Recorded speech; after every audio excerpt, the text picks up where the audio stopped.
Hello, this is Dr. Mark Miravalle. I'm here in Ireland with Anne, a lay apostle. We're going through volume 7 entitled Greetings from Heaven. I would like to read the July 16th, 2004 message from St. Matthew the Apostle, followed by Anne's commentary. Here are his words, and I quote, I send my greetings to my brothers and sisters on earth.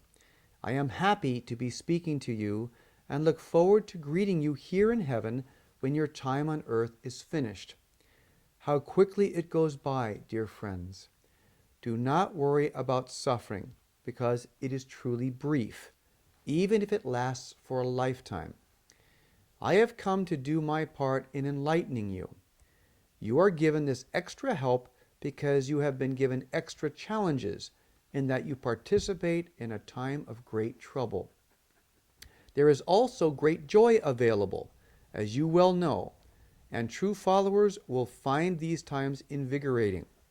The smaller and more humble you become, the greater the flow of graces that can flow through you into the world.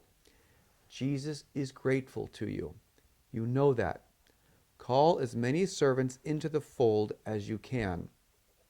Do not be afraid to tell souls that Jesus needs their help. You must encourage others to take up their crosses and follow, because more workers will complete the tasks more quickly and easily. These are all obvious pieces of advice.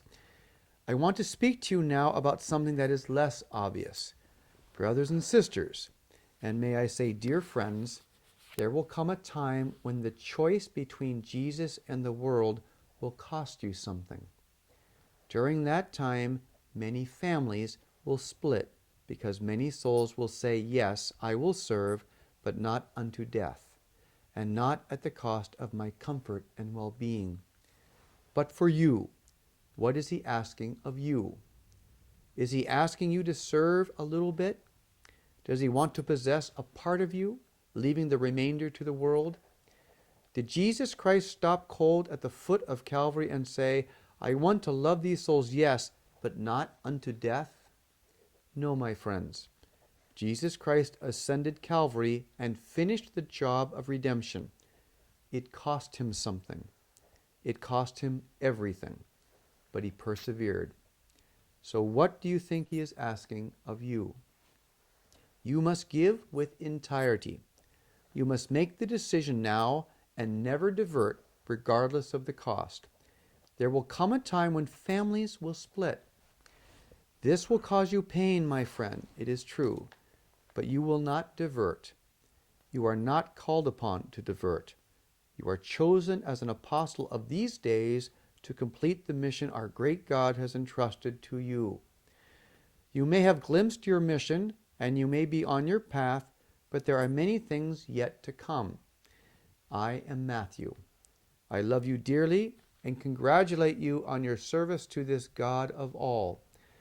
Understand that when the division comes, you will be filled with graces, and you who have decided for Christ will have no decision at all. You will ascend Calvary with him and join us as loyal friends of the Savior. Be at peace in all of this. God will hear your prayers for your families. We tell you these things so that you will embrace your mission with the appropriate seriousness. We will not abandon you during the difficult times. You will have these words of truth, truly, from which graces will flow unchecked. You will have our companionship also through many prophets, and you will have joy in those days, dear friends. You will have joy. And your comments. Well, Matthew says, don't worry about suffering, because even if it lasts a lifetime, your time of suffering is brief. And what Matthew is reminding us of is that before we know it, this life will be over. I mean, many people can attest to the fact that time is flying by. It seems weeks and months, you know. And so he's saying, well, yeah, you have extra challenges now, but it is for that reason we're supplying you with extra help. Right. You know, heaven is giving us all these things. And Matthew even says, these are invigorating times. These are times for joy. You know, we're really being stretched and called and accompanied.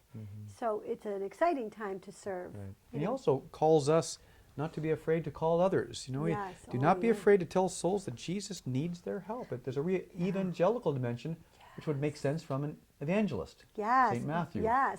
Well, we bring people into service. Bring people into service. Call as many souls as possible into the fold.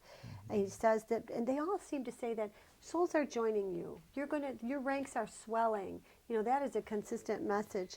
Also, he says there's going to be a time when the choice between Jesus and the world will cost you something. And we see that already. Certainly the people in other countries can say that, in some of the persecuted countries can say that their decision for Jesus can cost them everything, their livelihoods, even their lives.